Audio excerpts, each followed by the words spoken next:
નમસ્કાર વિદ્યાર્થી મિત્રો, હું દીપક ચૌધરી, અર્પણ વિદ્યા સંકુલ. આજે આપણે ધોરણ 12 વિષય ગુજરાતી ગદ્ય 8 અમરનાથની યાત્રાએ વિશે અભ્યાસ કરીશું.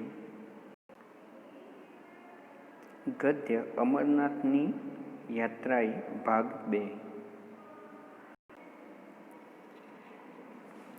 સોહામણા કાશ્મીરનો સૂર્યોદયનો તે અભિરામ સમય હતો. અહીંયા સોહામણા કાશ્મીરનો અત્યંત સુંદર રમણીય લાગતા કાશ્મીરના સૂર્ય ઉદયનો સવાર થવાનો અભિરામ આનંદમય સમય હતો. હવા તાજગીથી ભરપૂર હતી અને આખી કુદરત વસંતાવતારથી ઘીલી બની આનંદમય મગ્ન હતી. તો અહીંયા હવા એ તાજગીભરી, ઉષ્માભરી અને આખી કુદરત વસંતના અવતારથી ગીલી બની હતી. ગીલી એટલે કે ગાંડી બની હતી અને આનંદમગ્ન હતી. આનંદમાં એ મગ્ન હતી, આનંદમાં એ લીન હતી. અમે ત્રણ પણ તે જ વાતાવરણથી મસ્ત બની હસતા, ગીત ગાતા, વાતો કરતા, સંસ્કૃત કવિઓના વસંત ઋતુના, હિમાલયના તથા નદીઓના વર્ણનાત્મક શ્લોકોના ઉચ્ચાર કરતા ચંદનવાડી તરફ ઘોડા દોડાવી રહ્યા હતા. તો અહીંયા લેખિકા અને એમના બે પુત્રો આ વાતાવરણમાં મસ્ત બની હસતા, ગીત ગાતા, વાતો કરતા, સંસ્કૃત કવિતાઓના અથવા તો સંસ્કૃત કવિઓના શ્લોકો અને વસંત ઋતુના હિમાલયના નદીઓના વર્ણનાત્મક જે શ્લોક હતા, નદીઓનું વર્ણન કરતા જે શ્લોક હતા, એ શ્લોકો ઉચ્ચારતા, બોલતા એ ચંદનવાડી તરફ ઘોડા દોડાવી રહ્યા હતા. એમના ઘોડા એ ચંદનવાડી તરફ લઈ જઈ રહ્યા હતા. માર્ગમાં દરેક ક્ષણે કુદરત પોતાનું સ્વરૂપ બદલતી હતી અને તેમાંથી કયું શ્રેષ્ઠ તે નક્કી કરવા અમે સાવ અસમર્થ બની જતા. તો અહીંયા માર્ગમાં, રસ્તામાં દરેક ક્ષણે કુદરત પોતાનું સ્વરૂપ, પોતાનું રૂપ એ બદલતી હતી અને તેમાંથી શ્રેષ્ઠ કયું છે, તેમાંથી ઉત્તમ કયું છે તે નક્કી કરવા સાવ અસમર્થ, અમે સમર્થ નહોતા, અમે એ નક્કી કરી શકતા નહોતા. એકાદ વિખ્યાત ચિત્રકારના સુંદર ચિત્રોથી ભરપૂર કોઈ ચિત્ર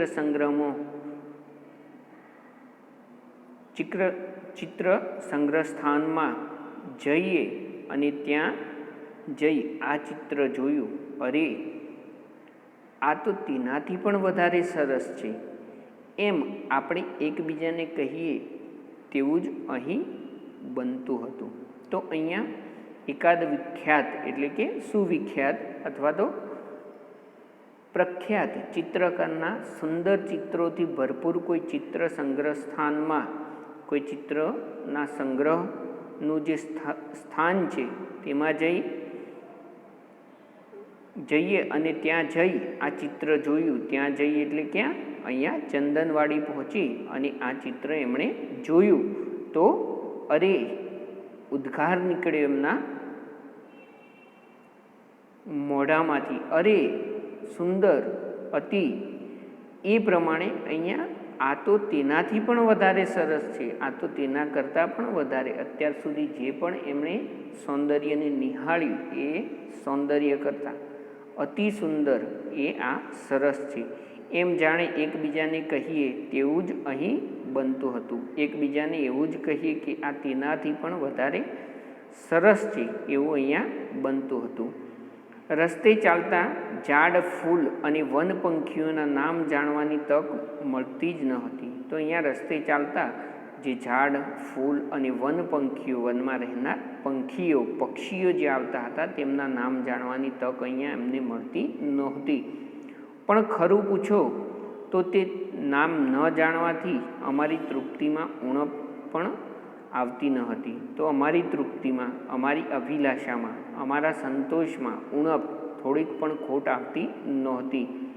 ખળખળાટ વહી જતા અને શેષ નદીમાં પોતાનું પાણી ઠાલવતા વહેડા તેમજ હૈયાનો ઉલ્લાસ સંગીત દ્વારા વ્યક્ત કરતા નાનાંશ ઝરણા અમારા માર્ગ આડે વારંવાર આવતા હતા. તો અહીંયા ખળખળાટ વહી જતા અને શેષ નદીમાં પોતાનું પાણી ઠાલવતા વહેણા, વહેણા એટલે કે નાના વહેણ. તો એ નાના વહેણ હૈયાના ઉલ્લાસ સંગીત દ્વારા વ્યક્ત કરતા નાનાંશ ઝરણા, નાના અંશ એવા ઝરણા, નાના ઝરણા કે જે આ નદીના, શેષ નદીના અંશ સ્વરૂપે છે. નાનો અંશ ઝરણાનો જે માર્ગમાં આડે આવતા હતા, માર્ગ એટલે કે રસ્તામાં વચ્ચે આવતા હતા વારંવાર. પાણી પીવાના બહાને અમારા પહાડી ઘોડા પણ પરવાર ઠમકીને આ હિમસૂતાઓના સૌંદર્યનું રસપાન કરી લેતા હતા. તો અહીંયા પાણી પીવાના બહાના હેઠળ આ પહાડી ઘોડા હતા એ પળવાર, થોડીક વાર, ક્ષણવાર એ ઠમકીને એટલે કે ઠમકી ઠમકીને ચાલતા, ઠાવકાઈથી ચાલતા હતા. ઠુમક ઠુમક ચાલી અને અહીંયા એ આ સૌંદર્યને હિમસૂતાઓ એટલે કે અહીંયા શબ્દ સમૂહ માટે એક શબ્દ છે હિમસૂતા એટલે કે હિમાલયમાંથી નીકળતી નદીઓ. તો એ હિમસૂતાઓના સૌંદર્યનું રસપાન કરી લેતા, સૌંદર્યપાન કરી લેતા હતા, સૌંદર્યને નિહાળી લેતા હતા, સૌંદર્યને જોતા હતા. તો અહીંયા લેખિકા પોતાના અનુભવોનું વર્ણન કરે છે કે અહીંયા કેવા અનુભવો થતા હતા એમને. તો આ જે એમની યાત્રા હતી અમરનાથની, એ યાત્રામાં એમને થયેલા અનુભવોનું અહીંયા એ વર્ણન કરે છે. તો આપણે એના વિશે સમજ મેળવીએ. આગળ જતાં અમારો માર્ગ એકદમ ઊંચાણમાં આવી ગયો અને શેષ નદી દૂર નીચે રહી ગઈ. તો આગળ જતાં, આગળ જ્યારે એ ગયા ત્યારે ઊંચાણમાં એટલે કે ઊંચાઈ ઉપર આવી ગયો એમનો રસ્તો અને શેષ નદી દૂર રહી ગઈ. બરફ ઉપર થઈને વારંવાર પસાર થવું પડતું હતું. બરફ ઉપર થઈને અહીંયા વારંવાર પસાર થવું પડતું હતું. બરફ અગર સુશોભિત વનરાજીથી વિરાજમાન ઊંચા નીચા શિખર ચોપાસ નજરે પડ્યા કરતા હતા. તો અહીંયા બરફ અગર, બરફ અગર સુશોભિત, બરફથી છવાયેલા સુશોભિત, વનરાજીથી વિરાજમાન, વનરાજીથી વિરાજમાન, વનરાજી છવાયેલી હોય, વિરાજમાન એના ઉપર બેસેલી હોય વનરાજી, એવા ઊંચા નીચા શિખર ચોપાસ એટલે કે ચારે તરફ નજરે પડ્યા કરતા હતા. ત્યાં અરે એકાએક આ કેવું દ્રશ્ય નજરે ચડ્યું. ત્યાં અરે એકાએક આ કેવું દ્રશ્ય નજરે ચડ્યું, આ કેવું દ્રશ્ય અહીંયા દેખાયું. નજરે ચડવું એટલે કે દેખાવું. તાજુબ બનીને, તાજુબ બનવું રૂઢિપ્રયોગ છે, ચોંકી ઉઠવું, આશ્ચર્ય પામવું. તો તાજુબ બનીને જાણે સંકેત કરી ન મૂક્યો હોય, જાણે સંકેત એટલે કે જાણે ઈશારો ન કરી મૂક્યો હોય એમ અમે ત્રણ એક સામટા ઘોડા થંભાવી ઊભા રહી ગયા. તો અમે ત્રણેય એક સામટા એક સાથે ઘોડા થંભાવી, ઘોડાને ઊભા રાખીને અહીંયા થોભીને ઊભા રહી ગયા. ઊંચા પહાડ ઉપરથી વાંકી ચૂંકી અને સાંકડી પગદંડી ઉપરથી અમારો માર્ગ ચાલ્યો જતો હતો. ઊંચા પહાડ પરથી વાંકી ચૂંકી અને સાંકડી પગદંડી ઉપરથી અમારો માર્ગ રસ્તો ચાલ્યો જતો હતો. નીચે ઊંડાણમાં ખડકો ઉપરથી કૂદકા મારતી, કોઈક વાર વધુ ઊંચેથી ભૂસકા મારતી, ઉતાવળે દોડતી, નાચતી, ગાતી અને હસતી ઉન્માદિની તરંગવતી શેષ નદી જાણે મુગ્ધત્વ અને યૌવનની અધવચ્ચે ઊભેલી વનની મધુશ્રી જેવી ભાસતી હતી. તો અહીંયા અચાનકથી જ એમણે આશ્ચર્યવાળું દ્રશ્ય જોયું અને ઊંચા પહાડમાં ઉપરથી વાંકી ચૂકી સાંકડી પગદંડી ઉપરથી રસ્તો ચાલ્યો ત્યારે નીચે ઊંડાણમાં, નીચે ખીણમાં ખડકો ઉપરથી કૂદકા મારતી, કૂદતી કોઈક વાર નીચે ઊંચેથી ભૂસકા મારતી, ભૂસકા મારવા એટલે કે કૂદવું, તો એ ભૂસકા મારતી, ઉતાવળે દોડતી, નાચતી, ગાતી અને હસતી ઉન્માદિની એટલે કે અહીંયા ગાંડી ગેલી, તોફાની, તરંગવતી એટલે કે લહેરોવાળી, પાણીની લહેરોવાળી એ શેષ નદી જાણે મુગ્ધત્વ એટલે કે અહીંયા મોહકતા, જાણે કે મોહિત કરી દેતી હોય અને યૌવનની અધવચ્ચે ઊભેલી વનની મધુશ્રી જેવી ભાસતી હતી, મધુશ્રી જેવી લાગતી હતી. તો અહીંયા યૌવનની અધ વચ્ચે એટલે કે યૌવનની વચમાં, એ યુવાનીમાં હોય તેવી મધુશ્રી એટલે કે મધુર સુંદર સ્ત્રી જેવી મધુશ્રી લાગતી હતી, ભાસતી હતી એટલે કે લાગતી હતી, એના જેવી દેખાતી હતી. તો આ પ્રમાણે એ શેષ નદીનું સૌંદર્યનું વર્ણન લેખિકા અહીંયા કરે છે. ત્યાં આ કેવું, તેનું અજબનું રૂપાંતર, આ કેવું એટલે કે આ કેવું અત્યંત રમણીય સ્વરૂપ, અત્યંત અજબનું, આશ્ચર્ય પમાડે તેવું, નવાઈ ભર્યું, આ કેવું રૂપાંતર એટલે કે સ્વરૂપ, એનું રૂપાંતર થયેલું. અમારે જમણે હાથે માઇલો સુધી ઘણું વિસ્તૃત એવું તદ્દન સપાટ લીલુંછમ મેદાન હતું. અમારી જમણે એટલે કે લેખિકાની જમણી બાજુએ માઇલો સુધી, અંતર માપવા માટેનું એકમ, તો માઇલો સુધીનું વિસ્તૃત તદ્દન સપાટ લીલુંછમ મેદાન હતું. તેનું નામ હરગન. તો અહીંયા લેખિકાની જમણી બાજુએ જે મેદાન હતું એ મેદાનનું નામ શું હતું? હરગન. એ હરગનના મેદાનમાંથી ડાહી, ઠાવકી, શાણી અને ઠરેલી શેષ નદી, ડાહી એકદમ ડાહી, ઠાવકી અહીંયા ઠરેલી, ડાહ્યું શાણું પુખ્ત વયનું વિચાર ધરાવનાર એવી ઠાવકી, ગંભીર અત્યંત વિવેકી એવી શેષ નદી પહોળે પટે શાંતિથી વહી રહી હતી. જે નદી ઉછળકૂદ કરનારી, ઉન્માદિની હતી, તોફાની હતી, એ તોફાની નદી અહીંયા હરગનના મેદાનમાં. તો શેષ નદી કઈ જગ્યાએ? ઠાવકી, ડાહી અને શાણી હતી. તો એ હરગનના મેદાનમાં એ ખૂબ જ ઠાવકી, ડાહી અને શાણી હતી શેષ નદી, પહોળે પટે શાંતિથી વહી જતી. ઉઘાડું માથું અને ઉડતી ઓઢણીવાળી તોફાની કન્યકા પિતાનું ઘર છોડી સાસરે આવતા વિનમ્ર બની માથે સાડલો ઓઢી છેડો ઠીકઠાક રાખી જાણે ગંભીર અને ભારેખમ બની ગઈ હતી. તો અહીંયા શેષ નદી હરગનના મેદાનમાં શાંતિ, પહોળા પટે, ઉઘાડું માથું અને ઉડતી ઓઢણીવાળી તોફાની જે કન્યા પિતાના ઘર છોડીને સાસરે જાય ત્યારે વિનમ્ર બની જાય છે, એનો સાડલો એટલે કે સાડી ઓઢી અને છેડો ઠીકઠાક રાખી, એનો છેડો ઠીક રાખી, એનો છેડાને સંભાળ રાખી અને ગંભીર અને ભારેખમ એટલે કે અહીંયા ગંભીર, ભારેખમ, અત્યંત એ પ્રૌઢ બની જાય છે, અત્યંત સમજદાર બની જાય છે આ શેષ નદી. એવું દ્રશ્ય અહીંયા લેખિકાએ વર્ણવ્યું છે કે આ શેષ નદી અત્યંત તોફાની હતી. એ હવે જાણે કે પિતાનું ઘર છોડી સાસરે જતા વિનમ્ર બની, અત્યંત સમજદારપૂર્વક ગંભીર બની હોય અને ભારેખમ એટલે કે પ્રૌઢ બની ગઈ હોય. ભારેખમ બનવું એટલે કે પ્રૌઢ બનવું, પીઢ બનવું રૂઢિપ્રયોગ છે. તો પ્રૌઢ બની હોય તેવી અહીંયા લાગતી હતી. નદીને કાંઠે અસંખ્ય ફૂલ ખીલી ઉઠ્યા હતા. તે સ્થળેથી ખસવાનું અમને મન થતું ન હતું.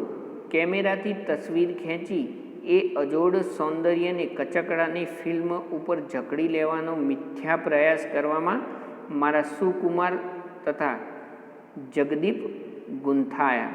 તો અહીંયા નદીને કાંઠે અસંખ્ય ખૂબ ઘણા બધા ફૂલો ખીલી રહ્યા હતા અને તે સ્થળેથી ખસવાનું, તે સ્થળેથી જવાનું મન પણ થતું ન હતું.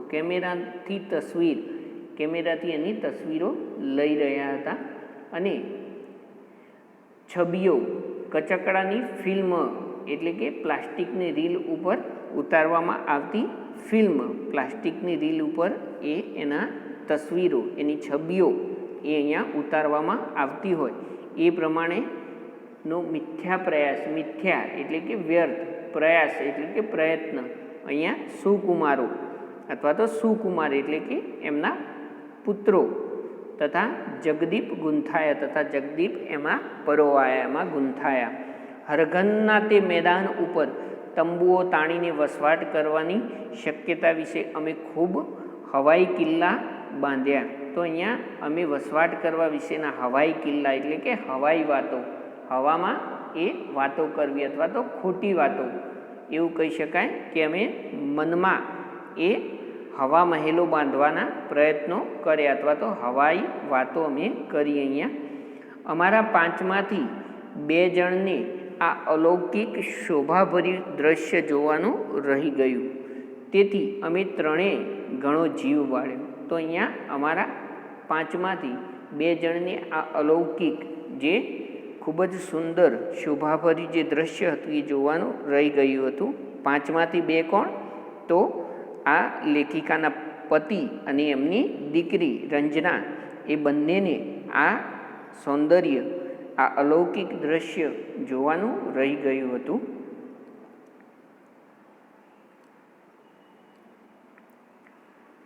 તેથી અમે 3 ઘણો જીવ બાળ્યો. અમે 3 ઘણો જીવ બાળવો. જીવ બાળવો એટલે કે દુઃખ થવું. રૂઢિપ્રયોગ છે જીવ બાળ્યો તો દુઃખ અનુભવ્યું. દુઃખની માફક સુખનો અતિરેક સહન કરવા માટે પણ સ્નિગ્ધજનની ભાગીદારીની જરૂર પડે છે. તો અહીંયા દુઃખની માફક સુખનો અતિરેક સહન કરવા, અત્યંત સુખ સહન કરવા માટે સ્નિગ્ધ, અહીંયા સુવાળું, કોમળ. તો અહીંયા દુઃખની સાથે વધારે પડતું સુખ સહન કરવા માટે કોમળ અથવા તો સ્નિગ્ધ જન એટલે કે માણસની ભાગીદારીની અહીંયા જરૂર પડે છે. સ્નિગ્ધ સમાનાર્થી એના સુવાળું અને કોમળ.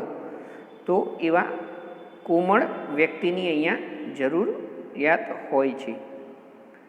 અંગુલીના સ્પર્શ વડે કોઈ આપણને ઊંઘમાંથી જગાડે અને તેમ વરસાદના ફોરાએ હરઘનના મેદાનની શોભા નિહાળવામાં તલ્લીન બનેલા અમને જાગૃત કર્યા અને ઝરમર વરસાદને ઝીલતા અમે ચંદનવાડી ભણી ઉતાવળે જવા ઘોડાને એડી મારી. તો અહીંયા અમે હરઘનના મેદાનોને નિહાળી રહ્યા હતા, હરઘનના મેદાનોને અમે જોઈ રહ્યા હતા. અતિરેક એટલે કે પુષ્કળ પ્રમાણમાં અમને આનંદ આવી રહ્યો હતો. ફોરા એટલે કે અહીંયા છાંટા. તો હરઘનના મેદાનની શોભા નિહાળવામાં તલ્લીન બનેલા અમને જાગૃત કર્યા. કોણે? વરસાદે. તો વરસાદના ઝરમર ફોરાએ, ફોરા એટલે કે અહીંયા વરસાદના છાંટાઓએ એ એમને જાગૃત કર્યા અને ઝરમર વરસાદને ઝીલતા, ઝરમર વરસાદની સાથે અમે ઝીલતા એટલે કે ઝરમર વરસાદને પકડતા અમે ચંદનવાડી ભણી, ચંદનવાડી તરફ ઉતાવળા જવા માટે ઘોડાને એડી મારી. તો એડી મારવી એટલે કે ઘોડાને દોડાવવા માટે એડી લગાવવી, એને પગની એડી દ્વારા મારવું. ચંદનવાડી આગળ શેષ નદી બહુ ઘાટીલો વળાંક લે છે. ચંદનવાડી આગળ બહુ ઘાટીલો એટલે કે અત્યંત નજીકનો વળાંક એ લે છે, ઘાટીમાંથી પસાર થઈને. ત્યાં નદી તટે અમરનાથના જાત્રાળુઓ માટે છાપરા બાંધેલા છે અને થોડા ચાગર પણ નજરે પડે છે. ચંદનવાડીના છેક પાછલા ભાગમાં બરફનો પુલ છે. પર્વતની ઉપર જામી ગયેલા બરફની અંદર કુદરતી ગોળાકાર બાકોરું પાડી શેષ નદી ચંદનવાડી તરફ વહેતી હતી. તો અહીંયા ચંદનવાડીથી નજીક એ ઘાટીલો વળાંક લઈ અને એ પહાડોમાંથી આગળ નીકળતા થોડાક ત્યાં યાત્રાળુઓ માટેના છાપરા બનાવેલા હતા, ચા ઘર કે ચા પાણી નાસ્તો કરવા માટેના. અને ચંદનવાડીના પાછલા ભાગમાં બરફનો એક પુલ હતો. પર્વતની ઉપર જામી ગયેલા બરફની અંદર કુદરતી ગોળાકાર બાકોરું પાડી, કુદરતી રીતે ગોળાકાર બાકોરું એટલે કે અંદર છિદ્ર પાડી અને આ શેષ નદી ચંદનવાડી તરફ વહેતી આવે છે. ઉનાળો ઉગ્ર બનતા આ બરફનો પુલ કદાચ ઓગળી જતો હશે. તો ઉનાળો ઉગ્ર બની ગરમીમાં વધારો થાય ત્યારે આ પુલ ઓગળી જતો હશે. નદી કાંઠા ઉપર એક શાંત એકાંત સ્થળ પસંદ કરી અમે 3 ત્યાં બેઠા. બાથામાં આણેલી ગરમ વાનગીઓ ઠંડી પડી ગઈ હતી અને ઠંડી વાનગીઓ ગરમ બની ગઈ હતી અને કેટલીક વાનગીઓનું સ્વરૂપ એવું તો પલટાઈ ગયું હતું કે તે કઈ ચીજ છે તે પારખવું યોગ બળથી જ કદાચ શક્ય બને. તો તો અહીંયા નદી કાંઠાનો એક શાંત વિસ્તાર પસંદ કરી એકાંત સ્થળે અમે બેઠા ત્રણેય, એટલે કે લેખિકા અને એમના 2 પુત્રો. ભાથામાં આણેલી એટલે કે બપોરના ભોજનમાં જે મૂકેલી, આણેલી એટલે કે મૂકેલી, લાવેલી જે વસ્તુઓ હતી એ વાનગીઓ, ખાવાની વાનગીઓ હતી. એ વાનગીઓ કેટલીક ઠંડી થઈ ગઈ હતી અને ઠંડી વાનગીઓ ગરમ બની ગઈ હતી.